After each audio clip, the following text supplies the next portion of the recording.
आदतें जाते जाते जाती हैं, लत छूटते छूटते छूटती हैं, पर खामियाजा तो भुगतना ही होता है। और तो और व्यवस्था भी कई सवालों के घेरे में आ जाती है जिन पर वैसे नजर नहीं जाती। नमस्कार, वक्त है पंचतंत्र का, आपके साथ मैं हूं स्वप्निल। विधि विभाग के एक आदेश ने एक सच सबके सामने लाकर पटक दिया। 12 जिलों में अदालतों में अधिवक्ताओं की नियुक्ति की गई। बैकडेट की प्रॉब्लम नहीं है, वो कानून जो खत्म हो चुके हैं के तहत की गई है, यानी बैक लॉ की प्रॉब्लम है। दिक्कत व्यवहारिक भी है और दिमागी ब्लैंक की भी। आज इसी पर चर्चा करेंगे और कोशिश करेंगे समझने की कि वो कौन कौन सी दिक्कतें हैं जिसका सामना नए कानून कर रहे हैं, और वो कौन सी दिक्कतें हैं जो अंग्रेजों के जमाने के कानून जहन से साफ नहीं हो पाए। मेरे साथ जो गेस्ट जुड़ रहे हैं आपको इंट्रोड्यूस करवा देता हूं। मेरे साथ अधिवक्ता ए के जैन साहब हैं और अनिल गोठवाल जी रिटायर्ड आरपीएस हैं। आप दोनों का मैं स्वागत करता हूं समाचार प्लस पर। जैन साहब, मैं आपसे शुरुआत कर रहा हूं। मेरे साथ मुकेश इंदौरिया भी जुड़ चुके हैं, राजनीतिक विश्लेषक हैं। आपका भी स्वागत है मुकेश जी। जैन साहब, मैं आपसे जानना चाहता हूं, ये आदेश जो कि हम टीवी पर दिखा भी रहे हैं, आपके हिसाब से क्या इनकी वैधता बच जाती है? क्या ये अब वैधानिक है? देखिए, इसी सरकार द्वारा बनाया गया भारतीय नागरिक सुरक्षा संहिता 1 जुलाई से लागू कर दिया गया है और कई दिनों पहले इसकी घोषणा कर दी गई थी कि 1 जुलाई से लागू कर दिया जाएगा। इसकी धारा 531 में साफ कर दिया गया है कि पूर्व दंड प्रक्रिया संहिता समाप्त हो चुकी है और सिर्फ जो मामले लंबित चल रहे हैं अदालतों में उसमें पुरानी प्रक्रिया लागू होगी, अन्यथा बिल्कुल नई प्रक्रिया लागू होगी। सुप्रीम कोर्ट के कई निर्णयों में बार बार ये कहा है कि जो सरकारी अधिवक्ता होते हैं या लोक अभियोजक होते हैं, ये बड़े महत्वपूर्ण होते हैं न्याय दिलाने के मामले में। ये न केवल योग्य होने चाहिए बल्कि इनकी जिम्मेदारी भी होती है, और साथ ही ये भी कहा है कि ये पुलिस के प्रतिनिधि नहीं होते हैं बल्कि निष्पक्ष होते हैं। और ये भी कहा है कि सिर्फ कोर्ट के अंदर पीड़ित की पैरवी लोक अभियोजक ही कर सकता है और सरकार के आदेशों को भी लोक अभियोजक माने ये जरूरी नहीं होता है। अब ऐसे लोक अभियोजक के लिए विशेष कानून दिया हुआ है और भारतीय नागरिक सुरक्षा संहिता में सिर्फ धारा 18(3) के तहत ही लोक अभियोजकों की नियुक्ति हो सकती है। परंतु सरकार ने पता नहीं ये देखे किस लेवल की ये लापरवाही है या किस लेवल की ये अज्ञानता है कि पुराने कानून में लोक अभियोजकों की नियुक्ति कर दी गई, जो कि कानून समाप्त हो चुका है। अर्थात कानूनी स्थिति यह है कि ये सारे के सारे ये आदेश जैन साहब, ये जो आदेश निकला है ये विधि विभाग के द्वारा निकला है। हम तो ये मानकर चलते हैं कि भाई विधि विभाग को तो कानूनों की पूरी जानकारी होगी। अच्छा, विधि विभाग के भी एक बड़े अधिकारी, आप सोचिए शासन सचिव स्तर के अधिकारी इस तरह का आदेश निकाल रहे हैं, तो एक बार की दिमाग में ये बात फिट नहीं बैठ पाती कि उन्हें ये नहीं जानकारी होगी। देखिए, इसकी सबसे बड़ी समस्या यह है कि लोक अभियोजक की नियुक्ति के लिए प्रक्रिया दी हुई है, परंतु नियुक्तियां राजनीतिक होती हैं और राजनीतिक रूप से ये लिस्ट बन के आ जाती है जिस पर ये अधिकारी अपने हस्ताक्षर कर देते हैं। अब आप किसी एक अधिकारी को तो दोष दे नहीं सकते, क्योंकि यह पत्रावली मुख्यमंत्री तक जाती है विधि मंत्री से होते हुए, और हर अधिकारी इस पर अपनी दस्तखत करता है।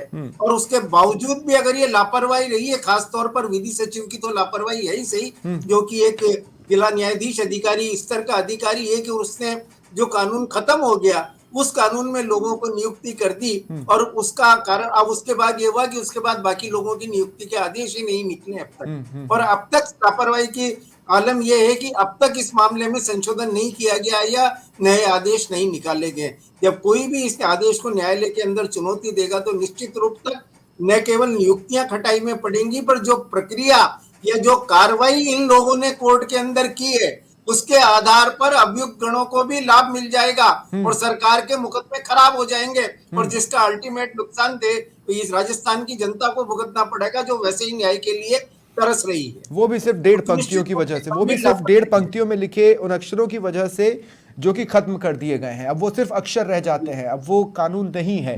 गोठवाल साहब, मैं आपसे एक बात कहना चाह रहा हूं कि जब इस लेवल पे अधिकारी भ्रमित है, मैं ये तो नहीं कह सकता ज्ञानता है, मैं ये भी नहीं कह सकता जागरूकता की कमी है, स्लिप ऑफ माइंड या जो कुछ भी हुआ, जब इस लेवल के अधिकारी के साथ ये हो रहा है तो और भी डिपार्टमेंट्स हैं, जैसे आपने एक टाइम पर पुलिस डिपार्टमेंट को रिप्रेजेंट किया, निचले लेवल पर कोतवाल, दारोगा या मैं और भी पोस्ट पर जाऊं तो ये तो कन्फ्यूजन और वृहद होगी। पहली बार में तो दिमाग में धारा तो वही आएगी ना जो कि आज तक हम करते आए हैं। हाँ नहीं, ये बिल्कुल सही है। अभी भी हमारे जो ट्रेनिंग दी गई है और जो इस संबंध में जो 1 जुलाई 2024 से नए 3 कानून में बदलाव किया गया है, तो उसके आधार के ऊपर हमें ट्रेनिंग दी गई है। मैं ये मान के चलता हूँ कि अब कंफ्यूजन, जैसे मेरे चर्चा हो रही थी पुलिस अधिकारियों से, तो एक तो वो ये है कि साहब हमारे ऊपर बाइंडेशंस खूब लाद दी गई है इस कानूनों में। तो लोग बाग जो वर्ड्स ऑफ रिटायरमेंट है, 2 साल जिनके बचे हैं, 1.5 साल बचे हैं, उनको ये जो डिजिटलाइजेशन किया गया है, जो ये सूचना तंत्र के तहत या तकनीकी वो जो विशेषज्ञता हासिल होनी चाहिए वो नहीं है। जैसे मौके पे घटना स्थल के ऊपर गए और वहां उन्होंने घटना स्थल का कैमरे से वीडियोग्राफी नहीं की, बयान उसको डिक्टेट करके ऊपर टाइप करके और आई क्लाउड पे नहीं चढ़ाए, तो उनके खिलाफ कार्रवाई हो सकती है। ऐसी भावनाएं वो सीनियर अधिकारी नए अधिकारी तो उसको जान रहे हैं। तो इस तरह की भी हमारे सामने दिक्कतें अभी से आने लग गई है और लोग रिटायरमेंट की बात तक सोचने लगे कि या नहीं, लेकिन टेक्निकल फॉल्ट्स एक तरफ हैं। जैसे बहुत से थाने जहां पर तो इंटरनेट की व्यवस्था भी नहीं है। मैं आपसे व्यवहारिक दिक्कतों के बारे में पूछना चाहता हूं कि व्यवहारिक स्तर पर किस तरह की, जैसे मैं एक बात बताता हूं, हमने बचपन में पढ़ा C² = A² + B², Pythagoras theorem, आज तक हमें रटी हुई है। अब अगर उसमें किसी तरह का कोई बदलाव आ जाएगा तब भी वो नया बदलाव दिमाग में रहेगा कि नहीं रहेगा नहीं पता, क्योंकि हमने तो रटा हुआ है। तो उसी तरह से वो जो पुराने कानून हैं वो रटे हुए हैं, वो दिमाग में इम्प्रिंटेड हैं, वो कैसे झड़ सकते हैं? क्या इस तरह की व्यवहारिक दिक्कतें भी आ रही हैं नए कानूनों से? नहीं, दिक्कतें ये आ रही है, जैसे अभी चार्जशीट पेश करने के लिए सामने दिक्कत आ रही है कि चार्जशीट अब नए कानून के तहत पेश करें जो पेंडिंग थे ये 1 जुलाई को। तो वो पिछला जो कानून था, लेकिन आज की तारीख में तो पेंडिंग है वो। तो ऐसा हमारे पुलिस मुख्यालय के ऊपर भी क्लैरिफिकेशन, स्पष्टीकरण थानों द्वारा या आईओ द्वारा मांगे जा रहे हैं कि भाई इसके अंदर अब नए, उसके अंदर, या जैसे मान लो कोई इन्वेस्टिगेशन कंप्लीट हो गया है तो अब उसका निस्तारण हम नए आदेश के तहत करें या पुराने आदेश, अब जो पुराना कानून है उसके तहत करें, क्योंकि उसमें तो आगे कुछ कार्रवाई होनी नहीं है। लेकिन होनी नहीं है तो क्या हम परिवादी को सूचित करें तभी न्यायालय लेगा, या परिवादी को इस तरह से नोटिस दिया जाएगा कि आपके ये इसके अंदर कानून के अंदर हमने FIR लगा दी है, अब न्यायालय में प्रस्तुत कर रहे हैं। तो ये कुछ चीजें हैं जो हमारे सामने दिक्कत आएगी। ऐसे ही जैसे रिमांड लेने के लिए, अब रिमांड जो मान लो 1 जुलाई को पेश हो गया, अब उसके अंदर 60 दिन के अंदर 60 डेज का प्रावधान कर दिया है कि मान लो आपके पास कोई नए तथ्य आते हैं, किसी अभियुक्त की गिरफ्तारी के बाद में कोई आमना सामना करके बैठाने की, तो वो 15 दिन हमारे किस प्रकार से लिए जाएंगे। 15 दिन का जो पुलिस रिमांड का प्रावधान है उसको 60 दिन कर दिया गया। तो क्या पुलिस रिमांड की अवधि 15 दिन रहेगी या 60 दिन बढ़ा दी गई है? तो ये कुछ चीजें ऐसी नए कानून के अंदर आई हैं जिसके अंदर की कुछ क्लैरिफिकेशन और स्पष्टीकरण की, और क्लैरिफिकेशन मिल नहीं पा रहा है। वो ये स्थिति भी कब बनी हुई है मैं आपको बताता हूँ। मुकेश इंदौरिया जी के पास में जा रहा हूँ। सेमिनार्स हुए हैं, ट्रेनिंग कैंप्स लगे हैं। अगर आपको याद हो तो कुछ महीनों पहले खुद प्रधानमंत्री मोदी और गृह मंत्री अमित शाह यहाँ पर आए थे और देश भर के बड़े बड़े पुलिस अधिकारियों के साथ एक संगोष्ठी हुई थी जिसमें उन्होंने बातचीत की थी इन्हीं नए कानूनों पर। जब ये नए कानून बने जाहिर तौर पर उन पर विचार विमर्श किया गया होगा, बड़े बड़े दिग्गजों ने किया है, लेकिन ग्राउंड लेवल पर मुकेश भाई क्या है ना, स्थितियां कुछ इस तरह की होती है कि जो दिमाग में छपा होता है उसे रातों रात झाड़ा नहीं जा सकता। और मुझे लगता है कि वहीं पर आकर ऐसी चूक हो रही है जो कि गंभीर बात है, इसको हल्के में नहीं लिया जा सकता। आप इसको सिर्फ चूक या गलती कहकर नहीं हटा सकते।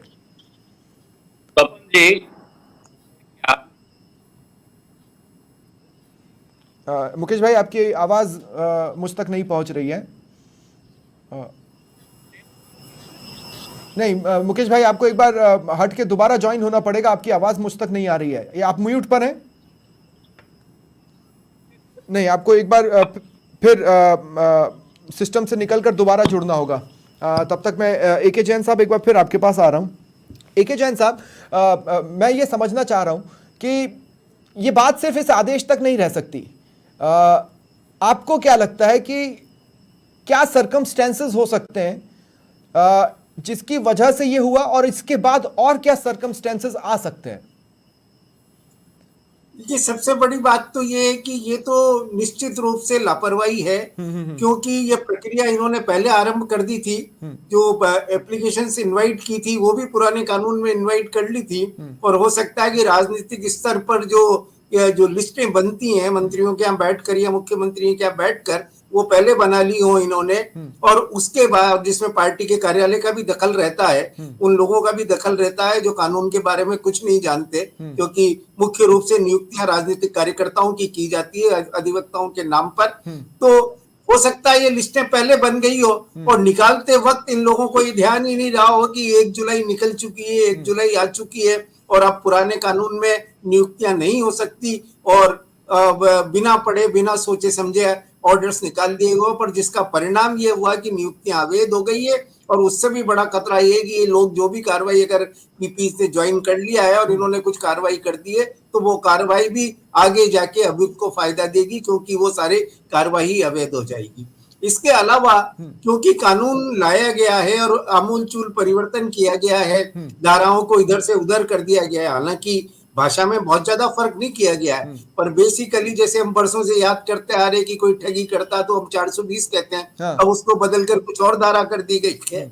मर्डर होता है तो 302 कहते हैं, उसको 106 कर दिया गया है। षड्यंत्र को 120 भी कहते हैं, उसको बदल के 62-64 कर दिया गया। तो एक ये कंफ्यूजन की स्थिति पैदा हो गई है सारी की सारी, और दिमाग में जैसे आपने कहा कि लोगों के वही प्रिंट बना हुआ है, और अभी भी ये आ रहा है कि मान लीजिए कई अपराध ऐसे होते हैं जो निरंतर होते हैं, जो मान लीजिए शुरू तो अप्रैल में हुए, आज तक इसका मतलब है अगर ऊपर के लेवल में हो रहा है तो नीचे के लेवल पर तो और भी ज्यादा हो रहा होगा।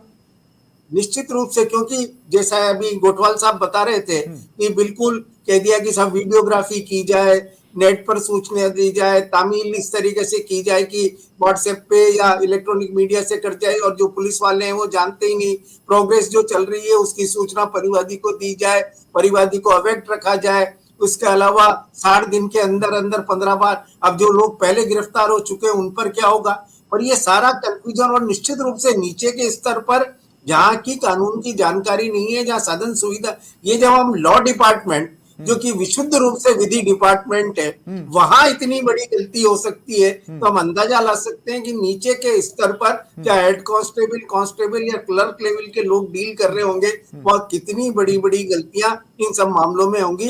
क्योंकि या तो क्योंकि मामला वैसे भी इतना कॉम्प्लिकेटेड है कि एक सेमिनार या 2 सेमिनार से लोग समझ नहीं सकते। अभी तो अभिभाषक ही नहीं समझ पाए, जजेज ही नहीं समझ पाए, क्योंकि डिस्ट्रिक्ट जज लेवल के ऑफिसर है लॉ सेक्रेटरी, जब वही नहीं समझ पाए तो और लोगों से हम क्या उम्मीद रख सकते हैं। तो मैं इमेजिन ही करके देख सकता हूं गोठवाल साहब, जैसे मान लीजिए मैं एफआईआर करवाने जाऊं, अब वो कॉग्निजेबल लिखी जाए या नॉन कॉग्निजेबल लिखी जाए ये अलग मसला है, लेकिन जब एफआईआर लिखी जाएगी जाहिर तौर पर आप उसमें उल्लेख करना होता है कि ये इसके अंडर में, इसके अंडर में, इसके अंडर में। अब मैं समझ सकता हूं कि किस तरह के कन्फ्यूजन का लेवल है। जैसे मान लीजिए कि उन्हें 120 लिखना था, लेकिन अब वो नए कानूनों वाला लिखेंगे, है ना। उस समय याद आ रहा है, नहीं आ रहा है, कोई किताबें लेके बैठे या फिर गूगल करें या कंप्यूटर पर देखें, ये तो चीज़ों को और टाइम टेकन बना रहा है। हाँ नहीं, ये तो देखिए कि एनसीआरबी ने भी और वीपीआरएनडी ने और ट्रेनिंग सेंटर्स के ऊपर एक एसओपी जारी की है, और वो बुकलेट सभी को सर्कुलेट की है, जिनको ट्रेंड किया है उनको भी। मेरा मानना ये है कि धारा अगर एफआईआर के समय गलत लग गई है तो इसका मतलब ये नहीं है कि भाई वो धारा प्रिवेल नहीं करती है, वो बाद में भी इन्वेस्टिगेशन के दौरान धारा कम और ज़्यादा और सही धारा लगाई जा सकती है। ये ऐसा प्रावधान जब तक आप चार्जशीट फाइल नहीं कर रहे हैं तभी तक इन्वेस्टिगेशन, नहीं तो उसके बाद तो फिर कोर्ट में तो फिर आपकी मेहनत ही पानी फिर जाएगा अगर उसमें कोई गलती छूट गई। अब देखिए कि इस नए कानून के अंदर एक सामुदायिक उसका सजा का प्रावधान दिया गया है। 5000 से कम का अगर मान लो कोई अपराध हुआ है, या जैसे ट्रैफिक पुलिस का कोई ट्रैफिक रूल्स का, ट्रैफिक एक्ट का वायलेशन किया गया है, उसमें एक नया तो मान लो चालान पहले हुआ हो या उसको अब कोर्ट क्या या फिर पुलिस अधिकारी सामुदायिक क्या सजा देंगे ये स्पष्ट नहीं किया गया। जैसे मान लो अब धार्मिक रूप से कई आपने देखा होगा कि जैसे सिख समाज के अंदर गुरुद्वारों के अंदर एक सामाजिक उसको लाने के लिए कि भाई आप लंगर में काम करेंगे या भोजन वितरण करेंगे, तो इस प्रकार की सजा का जो प्रावधान इसमें किया गया है नए कानूनों में, तो उसके बारे में कई चीजें स्पष्ट नहीं है कि भाई इसमें क्या है। तो ये धीरे धीरे अब स्पष्ट होना चाहिए, और मान लो उसके आधार पे आपने चालान पेश किया। अब लेकिन समय तो मिला था ना, मतलब अच्छा खासा समय मिला था लागू करने के लिए, और सारी चीजें ये समझाने के लिए। 2019 से चल रहा प्रक्रिया। हाँ। 2019 से प्रक्रिया शुरू कर दी गई थी। लोगों के बीच के अंदर, चाहे वो लॉ कॉलेजेज हो, बुद्धिजीवी वर्ग हो, चाहे कानून वेत्ता हो, उनके बीच में ये पूरा चल के और उसके बाद में ये संसद में पहुंचा है। ऐसा नहीं है कि एक दिन के अंदर ये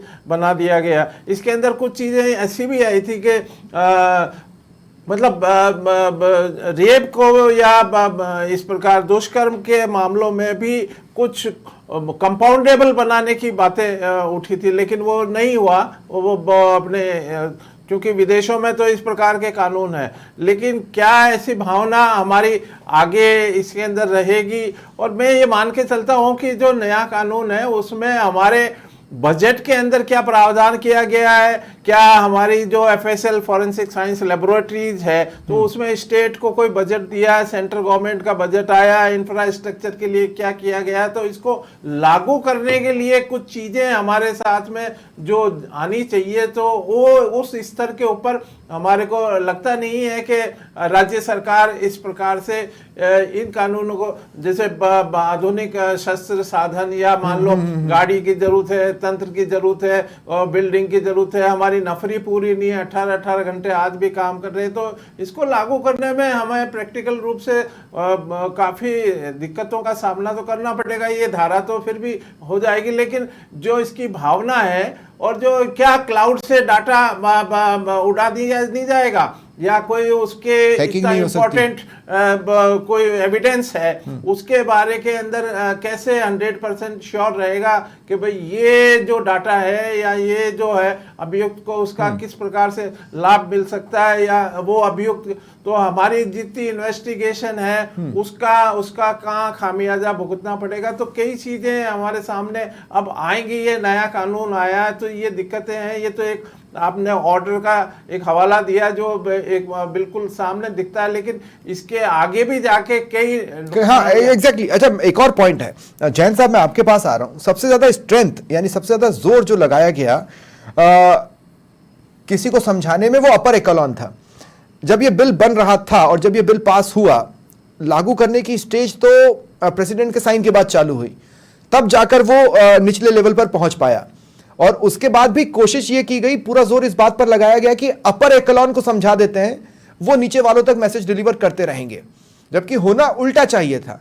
आप नीचे लेवल पर ज्यादा जोर लगाते और ऊपर के लेवल पर हल्का भी जोर लगाते तो काम हो जाता। अब दिक्कत यह है कि अपर एकेलॉन पे ही जोर लगाया गया और अपर एकेलॉन से ही मिस्टेक हो रही है।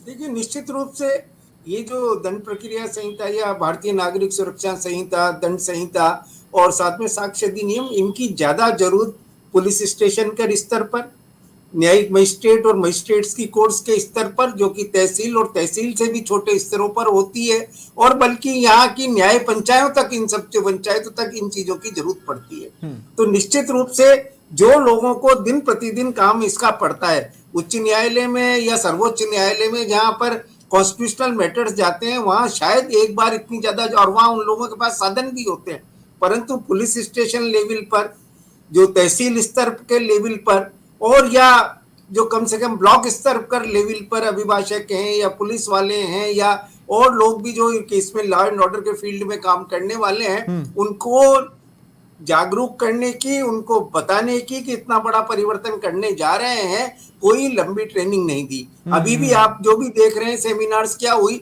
कुछ गिने चुने बड़े लोगों की सेमिनार्स हुई है। मैं आपकी बात से सहमत हूँ कि जो ग्रास रूट लेवल तक जानकारी इन कानूनों की पहुंचनी चाहिए थी। आपको 6 महीने या साल भर पहले से माहौल बनाना चाहिए था कि अब ये परिवर्तन होने वाला है, कृपया इसके लिए तैयार रहें। पुलिस स्टेशंस को स्ट्रेंथ तक नहीं किया गया है, उनको आपने कह दिया कि एक चीज है, मैं एक बात बताता हूँ, मैं एक बात आप लोगों के साथ शेयर करता हूँ। गोठवाल साहब, हुआ ये कि कुछ नई चीजें मेरे पुराने चैनल ने इंट्रोड्यूस करी और कुछ लोगों हर चैनल से एक एक व्यक्ति को छांट कर दिल्ली में उनकी ट्रेनिंग की व्यवस्था की गई। मान ये लिया गया कि जब मैं लौटूंगा तो मैं मेरे नीचे के लोगों को उसको समझा दूंगा, लेकिन अव्वल तो इतना समय मिल नहीं पाता और खुद भी प्रैक्टिस का समय हम निकाल नहीं पाते। मुझे लगता है कि आपने जिन बड़े लेवल पर लोगों को सिखा दिया, दिक्कतें वहां से शुरू हुई कि वो नीचे वालों को गाइड ही नहीं कर पाए, और नीचे वालों को पता होता तो वो धीमे धीमे अपर वालों को बताते रहते कि सर ये नहीं अब ये, सर ये नहीं अब ये।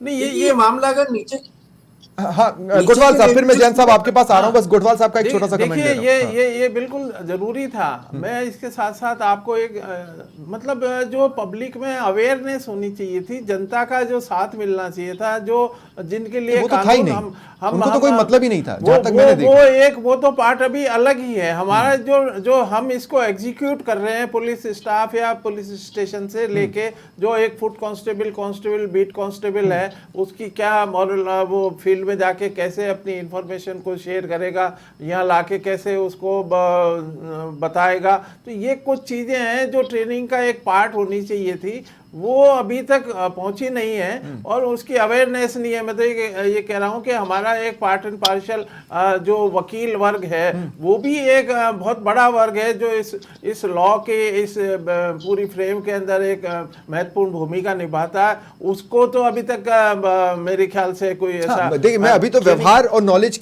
पर ही बात कर रहा हूं, अभी तो मैं नफरी या टेक्निकल उस पर तो आ ही नहीं पाया हूं। मुकेश इंदौरिया जी, अगर आपको आप तक मेरी आवाज पहुंच रही है तो मैं इस पूरे विषय पर आपकी भी राय जानना चाहूंगा। तो एक्चुअली क्या है, जो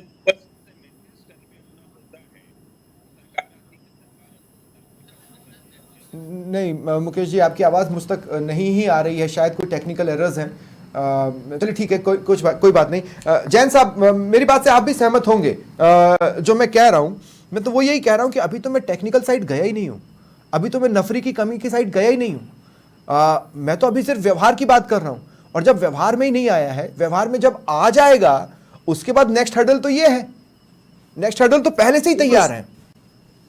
बिल्कुल स्वप्निल जी, आपका कहना बिल्कुल सही है। अगर आपको जो गोठवाल साहब भी जानते हैं इस चीज को कि जब पुलिस कांस्टेबल की भर्ती होती है तो उसकी ट्रेनिंग होती है, और ट्रेनिंग में उसे सारी कानून पढ़ाए जाते हैं, मूल से छोटे छोटे कानून जिसकी उसको जरूरत पड़ती है पढ़ाए जाते हैं। अब आपने अचानक सारे नए कानून ला दिए, उसको जेएन में पता ही नहीं कि नए कानून आ गए।